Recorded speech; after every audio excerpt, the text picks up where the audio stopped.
So, hands up if your butthole instantly unclenched after this thing finally released. Yeah, graphic analogy, I know, but whether you were hyping or dreading what this thing was gonna be, you gotta admit it was intense. I don't think any of us saw this change of pace coming. I mean, the cover art alone here is just something that screams album we're all gonna be screaming about. And it signals that Muse is trying something way bold and experimental this time out. And given that Muse is already a band known for how bold and experimental they can be, that's saying something. So, what's my verdict on this thing, then? Oh boy, how can I put this? I have a problem.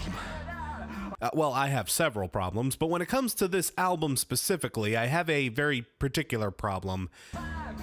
I hate this goddamn thing. I do. I hate it. Like, real talk. This is easily the worst goddamn thing Muse have ever done. In my book, at least. This thing just...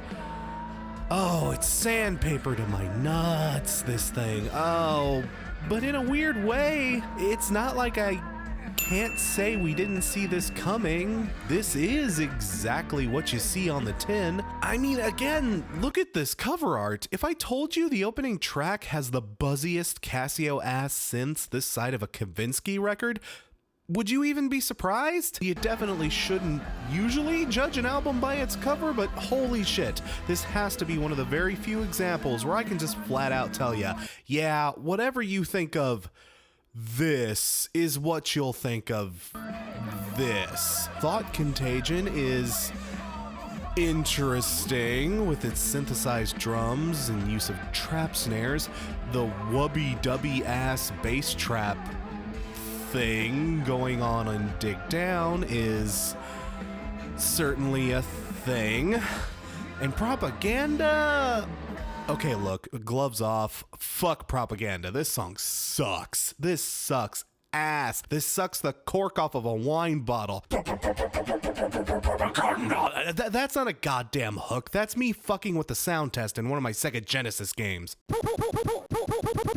And you know, as a Muse fan, I do hate saying all of this. But, you know, that's the thing that makes me hate this album so much. Beneath all the cheesy 80s pastiches and the overbearing, painfully annoying synth choices, I can still see bits and pieces of the band I love here. Matt Bellamy's voice is still golden and soaring as it ever was. And even though the music backing him is not ideal, the guy certainly is doing a great job rising above it all vocally, and in those moments where he gets a chance to let his guitar sing on songs like Pressure and Blockades, it still does sound pretty excellent, as do Dom and Chris in those moments where their instruments aren't being replaced by something programmable. The band I love is still in here. They still sound like themselves to at least an extent, but they sound like a weird, low-rent, 80s tinted knockoff version of themselves. What this sounds like is one of those half-assed tributes to the 80s that likes to dollop on all the nostalgia and rose-tinted glasses, all the while forgetting that, yeah, the 80s had its fun moments, but it was also the decade of AIDS, the Cold War, and mom jeans. I asked a few friends what they thought of this album, and they were both really quick to compare it to, of all things, Far Cry Blood Dragon. And you know what? I totally buy that. They're both basically using a lot of elements from the core series to create something, but it all has this big ol' I Heart the 80s sticker smashed all over it, which, while potentially charming for the first few levels, wears off really quickly once you realize how insubstantial, gimmicky, and short each product is. It aims for, like, Kung Fury, but it only gets about as high as that 80s show, in my opinion at least. I'm sorry, people, but I hate this album. This is easily a worst of the year candidate for me.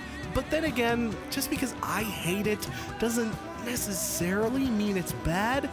It's just not for me. And this album really feels like it's not for me specifically. And you know what?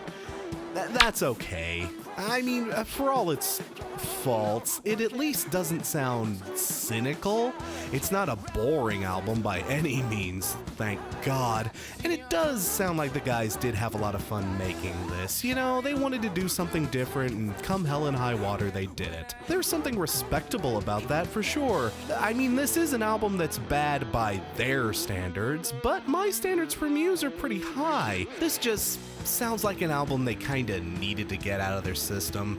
I don't know, Drones was a very dark, very bleak album. I can understand them wanting to light up a little bit here, and for sure this album has a much less dark tone to it. Though I'm not sure this direction was the right way to go. And the thing is though, I know there will be a certain stripe of Muse fan that'll probably get a kick out of something like this. It's different, it's not something you'd see every day, though I would personally say if you want a big ol' fun 80s throwback, I'd say dig up Hagen's Affinity from a few years back, but you know what, whatever, I mean, you do you. I ain't into this, I don't like it, but I can't hate it necessarily. If you feel like this is one you should skip, go ahead and skip it. I mean, hell, if you want to, check out the new Laura Jane Grace and the Devouring Mothers or the new Architects. This album, it's not what I'd call good, not at all, but it sure as hell ain't the worst thing that came out this week. Simulation Theory gets 2.5 old NES cartridges out of 5. Super special thanks to Color Aura and Jack Bolton.